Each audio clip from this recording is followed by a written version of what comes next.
Okay, here we go. Opening up the screen, blowing it up, making it bigger. Now, remember, the purpose of our study is to go back into our ancestral history. And what we are going to end up doing is connecting our modern history with our past history. But one of the most important things that we are approaching in all of this is we're getting a Hebraic mindset and understanding of the Hebraic Scriptures.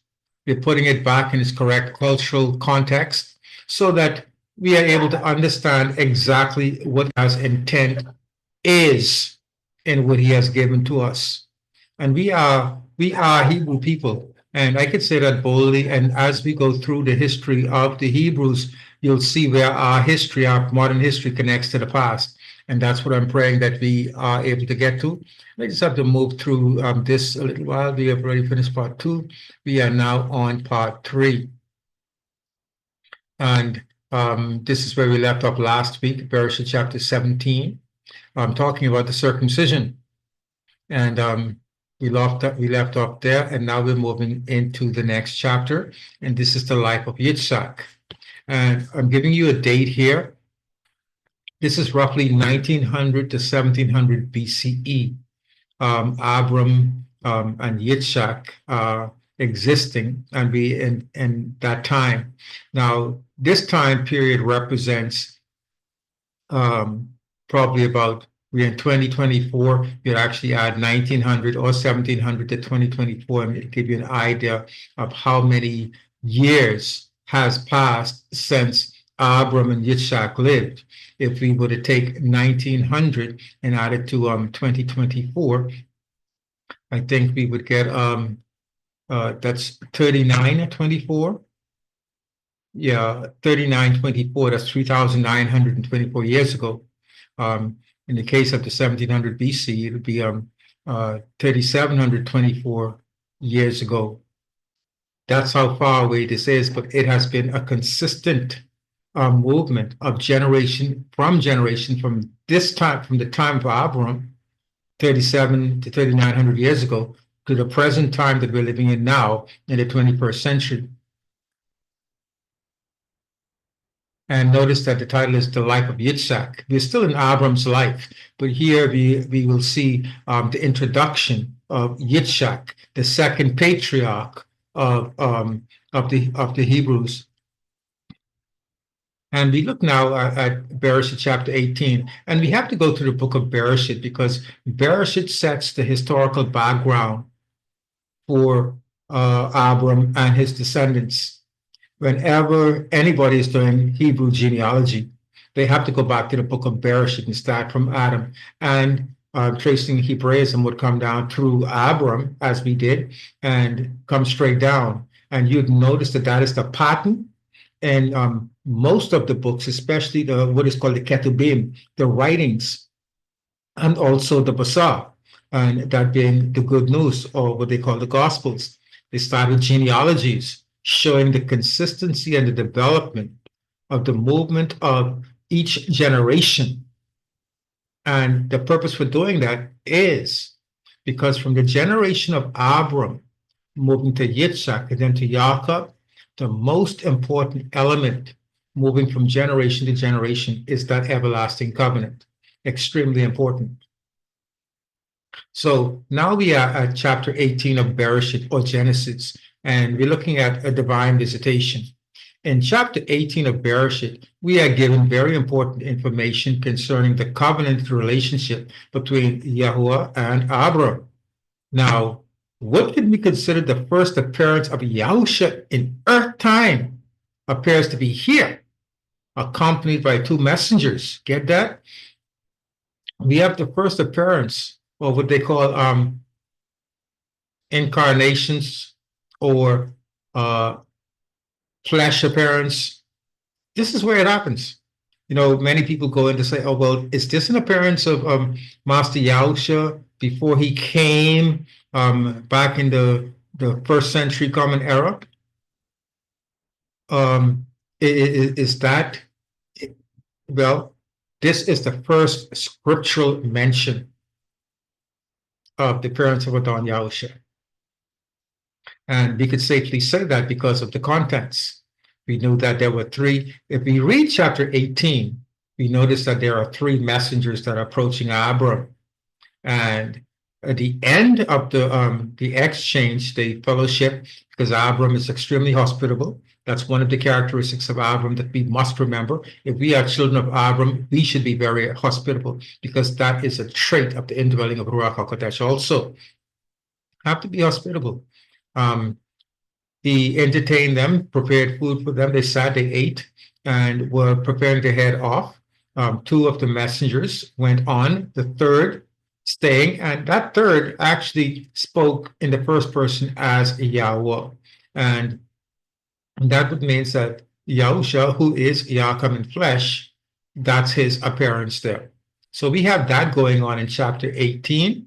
And in addition to that, we find where the first mention of the Creator, who is beyond flesh and housing, the call flesh and something that is housed, the spirit is housed in the flesh, to call that entity his friend. Yahweh reveals to Abram his intention towards Sodom and the other cities of the plain. And verse 19 of chapter 18 of Bereshit explains why. And if you would turn me just to Bereshit 18, verse 19, real quickly, please. And this is the reason why Yahweh calls Abram his friend, and why he was so willing to disclose his plans to a mere creature. This is in Bereshit chapter 18, verse 19. For I have known him, this Yah speaking of Abram, so that he commands his children and his household after him to guard the way of Yahuah, to do righteousness and right ruling. And all of these are terms of the covenant. So that Yahweh brings to Abram what he has spoken to him. So this is the main reason that Yah is very open and frank with Abram, and does indeed call him his friend. Yahweh actually further grants Abram favor, allowing him to intercede and end up saving his nephew Lot. Now, the two instances where it's mentioned that Yah called Abram his friend, we have in Yeshayahu, or Isaiah 41:8. Could I have somebody find that? Read it for me, please. And somebody find Jacob or Jacob, or in the poorly translated, the book of James, chapter 2 and verse 23. That's Yeshayahu, Isaiah 41:8.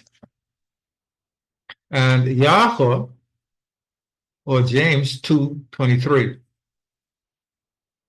If you have it, just read it. Okay, I do have it. 41. Yes, sir.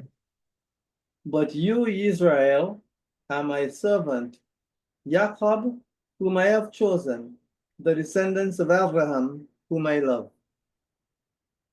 Yes. That's It says, 41:8. Yes. thank you.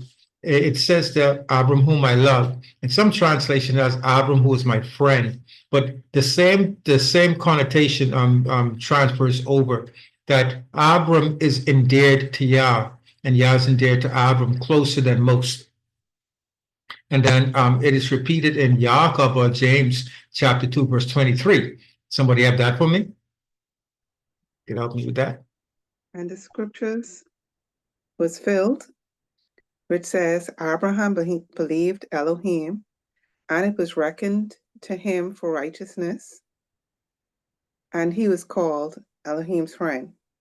Yes, he was called Elohim's friend. And you'd note that there is no other person in Scripture called Yah's friend. And he called Moshe his servant, to whom he speaks mouth to mouth. But Abram was his friend. He was the one with whom he established that covenant that would extend to generations. Now we move to chapter 19 in our historical account Abram, our ancestor. Bereshit chapter 19. Chapter 19 gives us the account of Sodom's destruction. Now, according to the account given in Sefer Yashar, the book of Yashar, Sodom was a part of 5 plain cities. In other words, there was just more than Sodom and Amorah. There were Sodom, Amorah, Admah, Seboim, and Zoar, also called Bela. You would find that, and you'd find these listed when Abram went to rescue Lot. These are the 5 cities named that were taken captive. All of them were in the same vicinity. All of these were destroyed except for Zoar. So in other areas of scripture, you'll also find Admah and Seboim mentioned along with Sodom and Amorah. But those are the 5 plain cities. 4 were destroyed when Yahweh rained sulfur upon them.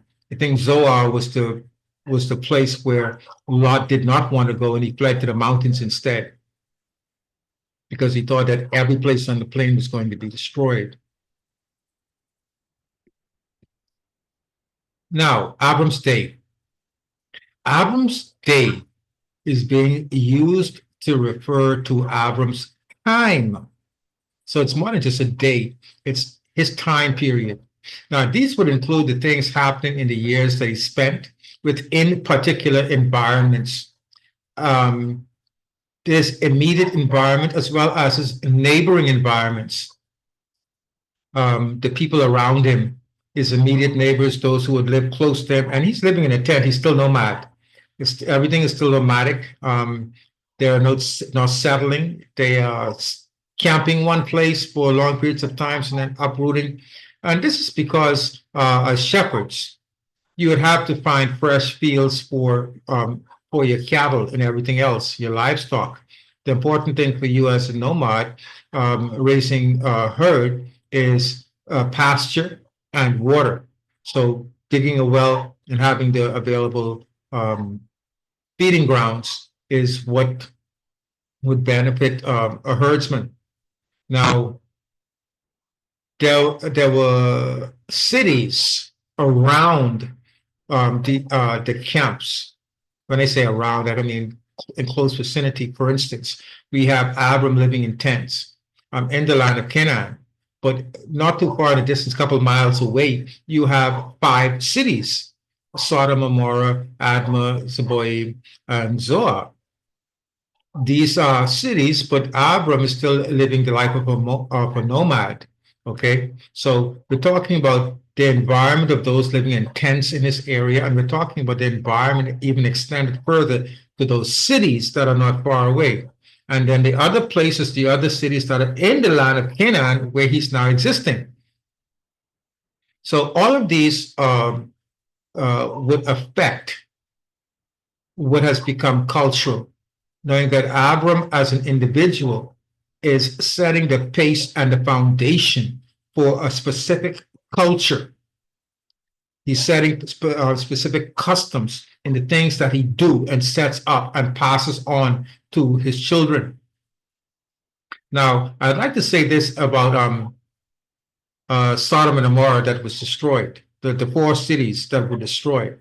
Sefer Yashar said that the populations of the plain cities engaged not only in brazen and openly accepted homosexual perversions, consensual adultery and incest, and I mean consensual adultery. They had, according to Sefer Yashar, they actually had a time of the year where married people would go with their children, would go out into the fields, and anybody with anybody, and that happened as a festival.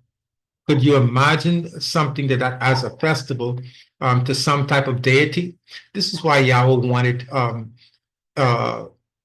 the future, to drive out the inhabitants of the land because of the things that they were practicing in the land, defiling the land.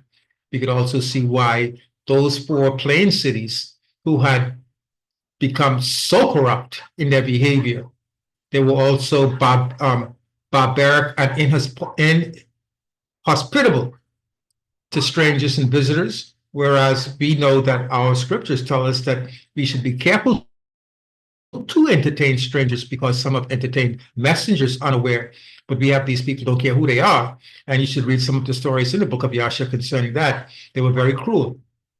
They were very deceptive. You're talking compulsive liars and gaslighters. Well, that's Sodom and Gomorrah.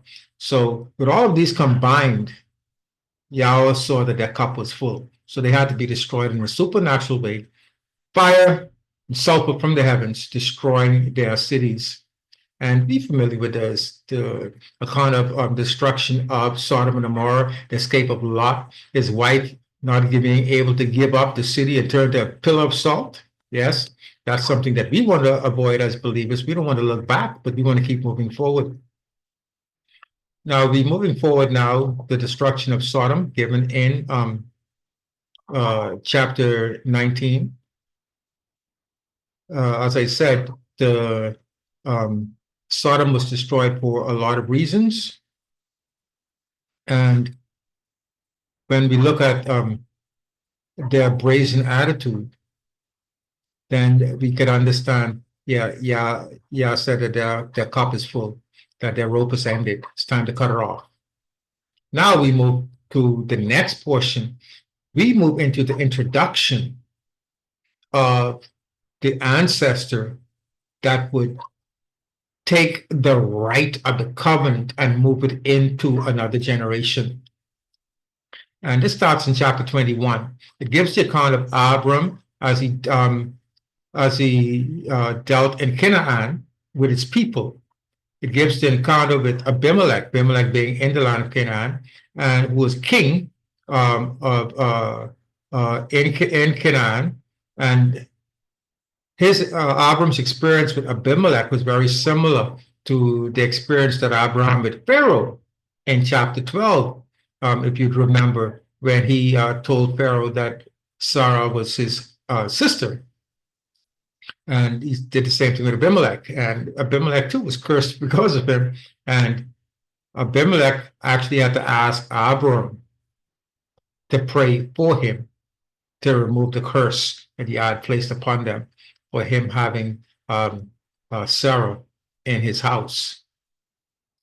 Now, just like the last experience in Egypt, when Abram did this,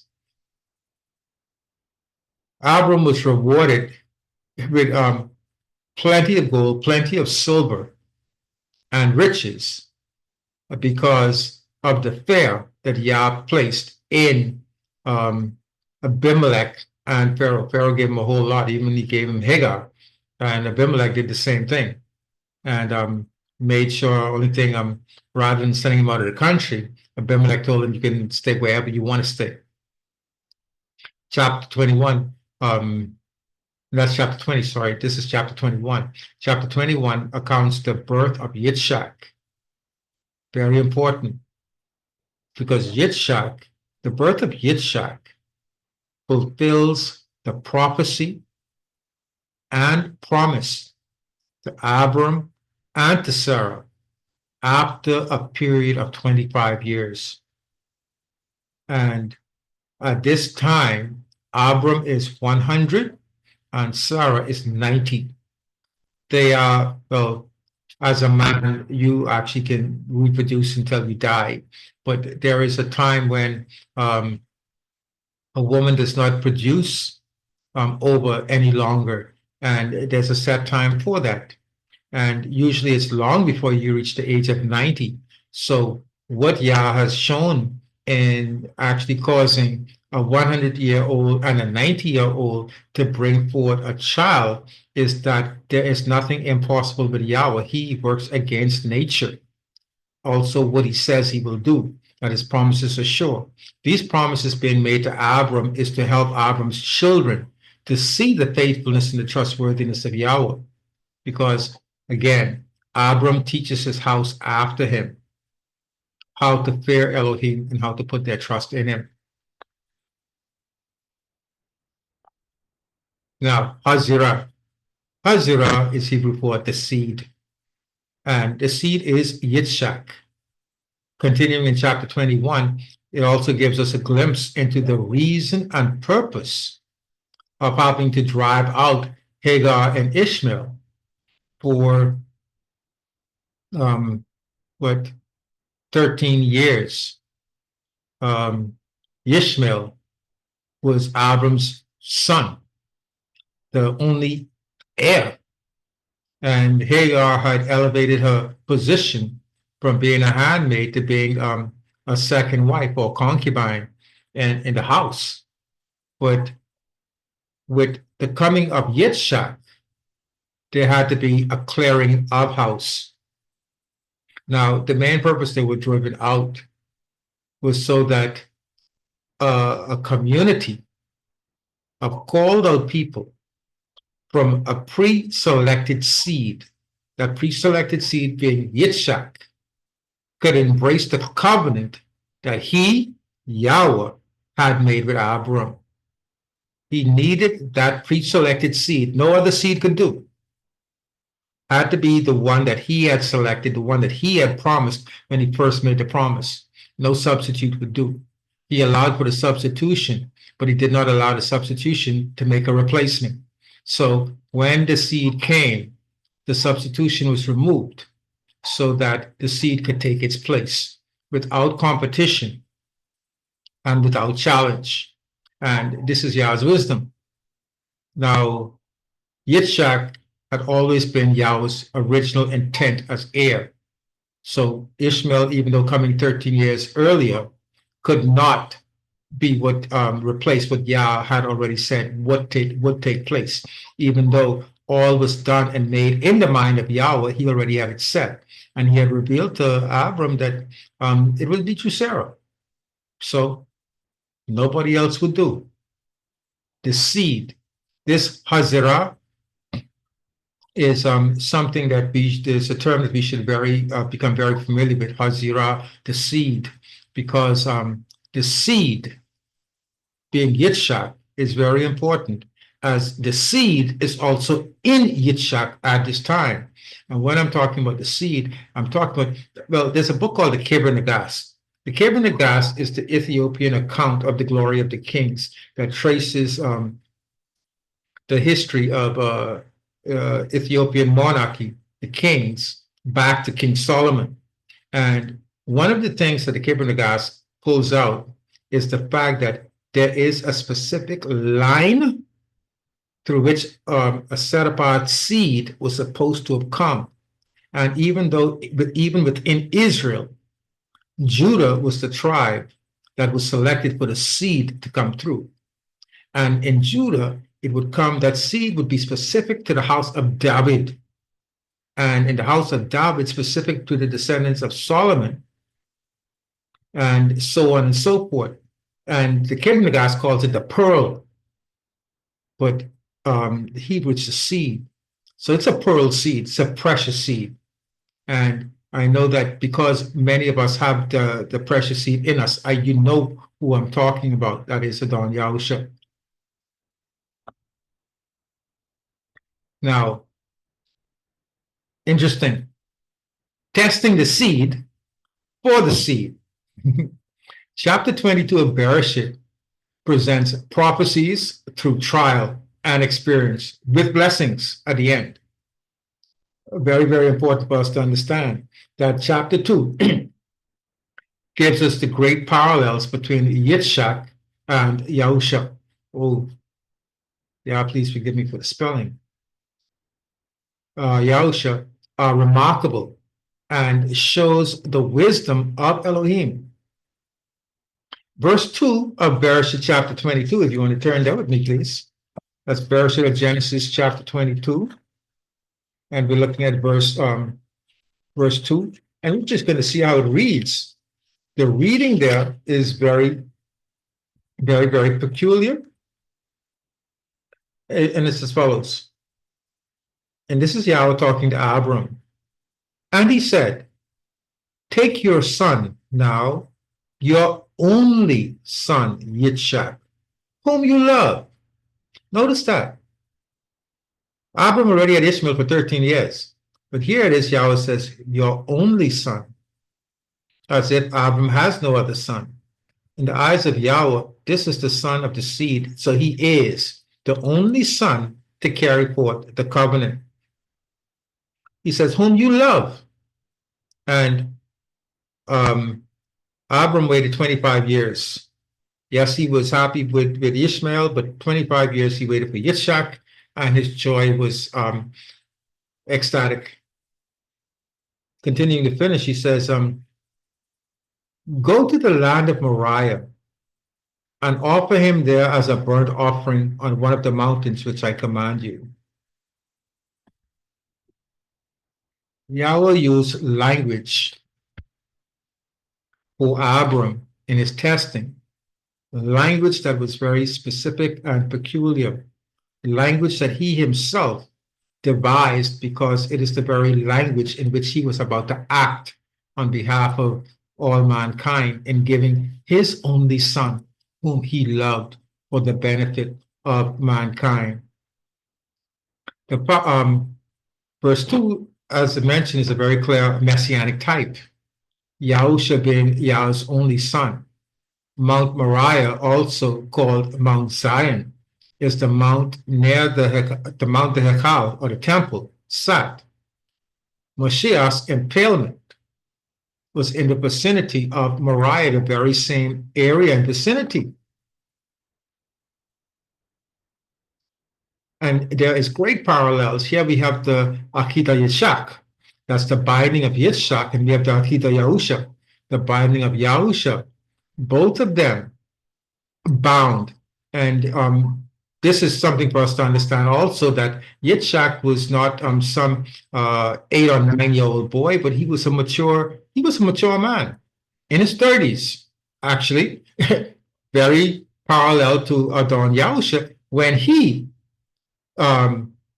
was bound as an offering. And just to point out some parallels as we continue in the seed that carried the covenant and the true seed that the world awaited. Now, Yitzhak, the only bane of Abram. Yahusha, the only bane of Yahuah. Yitzhak, named before birth, as Dr. Cardi pointed out last week in actually introducing the parallels. Yahusha, named before birth. Yitzhak was the lamb for sacrifice. Yahusha was the lamb sacrificed. Yitzhak carried the wood. Yahusha carried his wood, his stake on his back to be sacrificed. Both of them carrying the fuel for the fire, the wood for the sacrifice, and most of all, both of them were obedient to death. And both of them utilized a 3-day. It took 3 days for Abram to get to Mount Moriah for the sacrifice. It took 3 days for Adon Yahusha after the sacrifice to raise from the dead. Nevertheless, on the 3rd day for both of them, for both Yitzhak and Yahusha, there was a resurrection. So the parallel just continues to go on. Yitzhak was received back as if he had already died. So that is a form of resurrection. And that's why the scripture says it is as if Abram received Yitzhak back from the dead. We know for a fact that Yahusha came back from the dead in the resurrection. So there are a lot of future prophecy and parallels in what we are studying in our history, because Yah has been teaching us about what would come in the years ahead as his plan for restoration unfolds. Now we reach to chapter 23, and this is where we're going to end this evening with the chapter 3 states the death of the matriarch, Sarah. Sarah dies at 127. She is the first matriarch of Israel.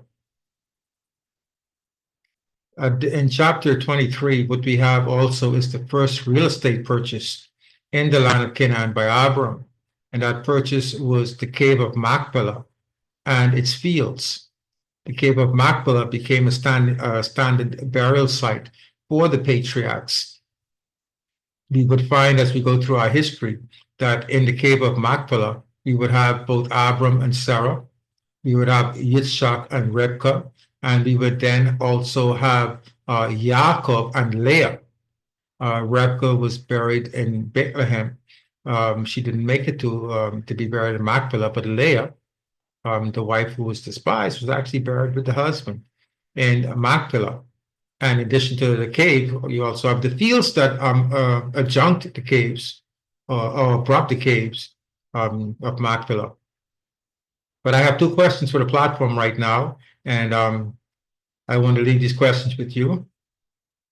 How old is Abram when Sarah dies? And how old is Yitzhak when Sarah died? And I want you to realize that Sarah dies shortly after the trial that Abram had to undergo in taking Yitzhak to offer him as a sacrifice. So I am going to pull down the PowerPoint now, and we're going to go to discussion and comments. But I would like you to answer these two questions, please. How old is Abram when Sarah died? How old was Yitzhak when Sarah died?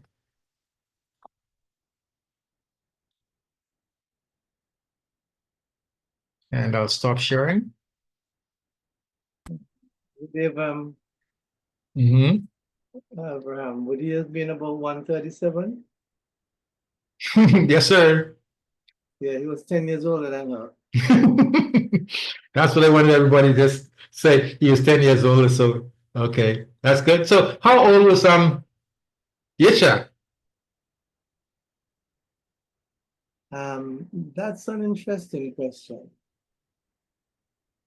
because he was born when Sarah was 91,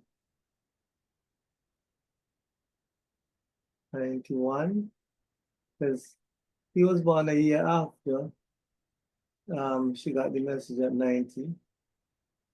So 91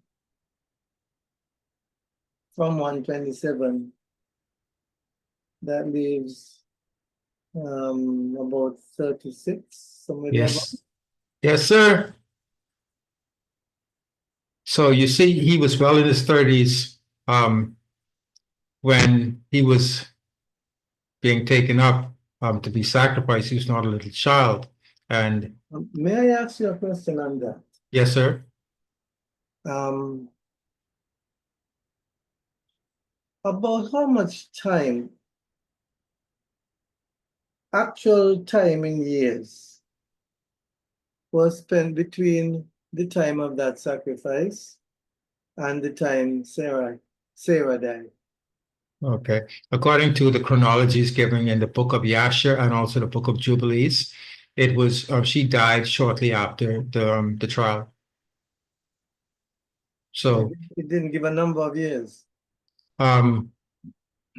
They stated that it was probably about the same year or the year after that she died, because of apparently they associated death with the knowledge that with some news that came back that said that he had actually died, and it caused it to expire shortly after. Okay. The reason I'm intrigued with that response, yes, is because I have about 4 different references to Yitzhak's age at the time of the sacrifice. One reference suggests that he might have been 12, another one that he might have been between 18 and 20, another one 25, and another one, and you alluded to the 33-year in reference because of the parallels between him and Yahushua. yes. But my question to you now is, how would a 33-year-old be referred to as a lad or a boy? Exactly. You would find that even up to age 50 and 60, in that culture, you are still considered a boy to your child or your parents, and be referred to like that you are a child. So when Sorry. Is it But- because they lived so much longer? It's more than just living longer. It's the level of respect between the generations. Yeah, but when we were in, I think it was the early parts of the book of Bereshit, Numbers, when they were allocating the various men to serve in the different camps. They referred to those 20 years and over as young men, Yes, right? Not boy or lad. right. And so I'm seeing that there is a difference. What was the contextual reference? And first of all, you're looking at the contextual reference in the book of Bamidbar that gives those age, and then that contextual reference is on warfare, not on familial relations. So they are man enough to go to war, but not man enough to be a man to their father. Okay. Mm-hmm. But in Hebraic culture, a child is always a child to the parents. Very unlike modern culture, where the age that is given, whether it's 16, 18, or 20, even if it's given as 12, that you are of age at 12, you'd find 12-year-olds saying that they are men. Whereas in ancient times, you would have a 30, 40-year-old still calling themselves a lad or a boy with regards to their parents, and others with who are older in their presence. So when it refers to as a lad, no, it's not a little child in this reference that's being spoken to. It's talking about the relationship between the father and the son. Okay. That's what it's bending toward. Okay, Torah. Waukesha. So yeah, but you could see that Yah has had a specific planned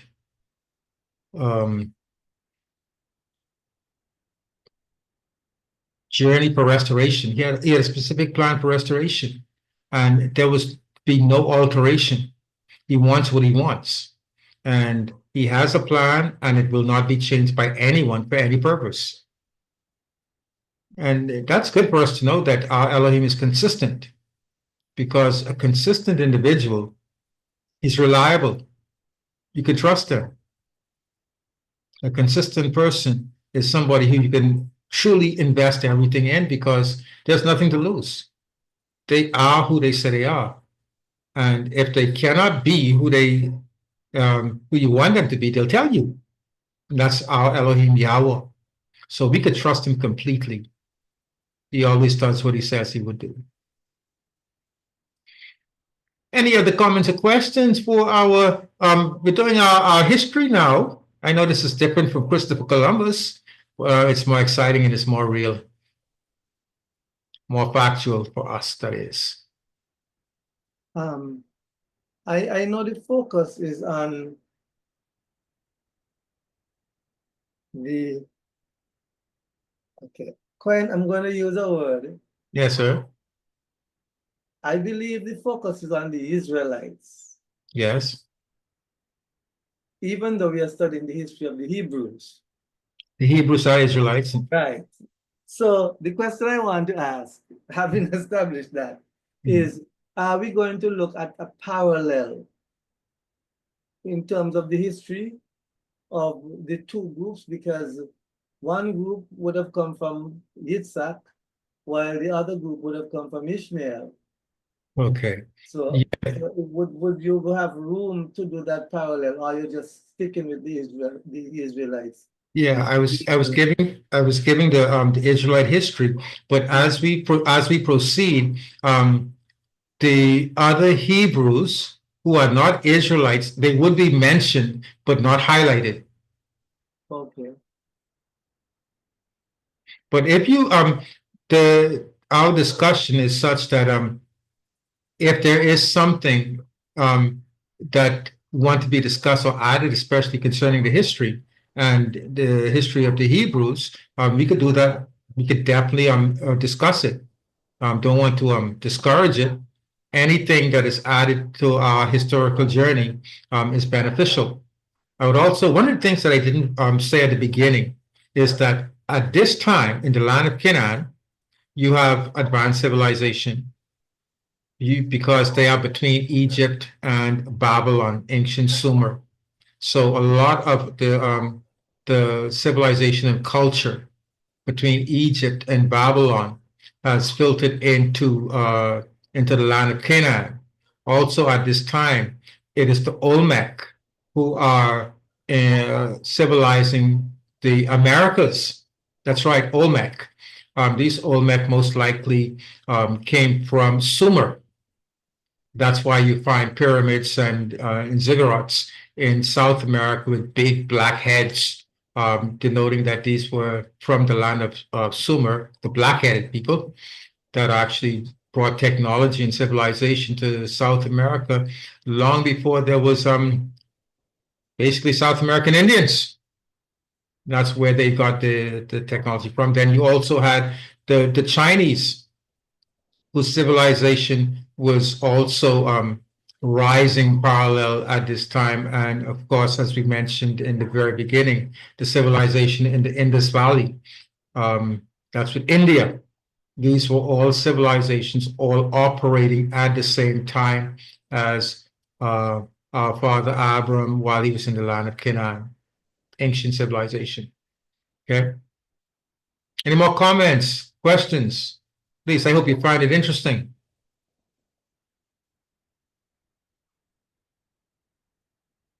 You know, Marcus Garvey once said that a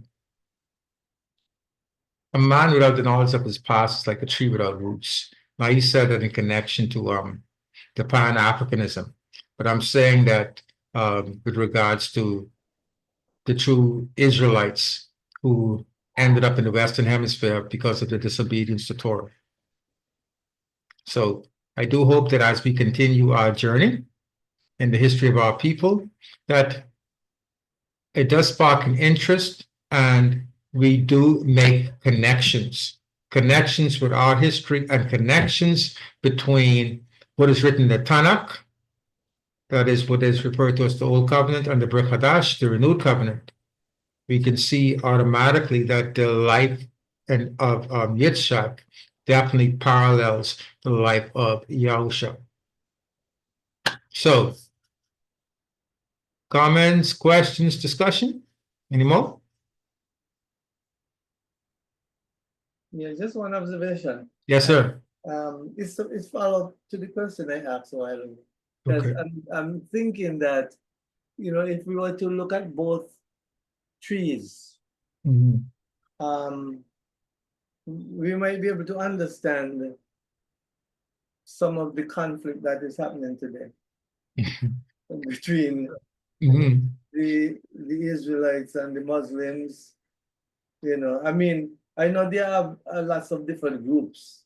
Mhm. No, but I'm just thinking of the two main groups, because there was that prophecy, I think, when Hagar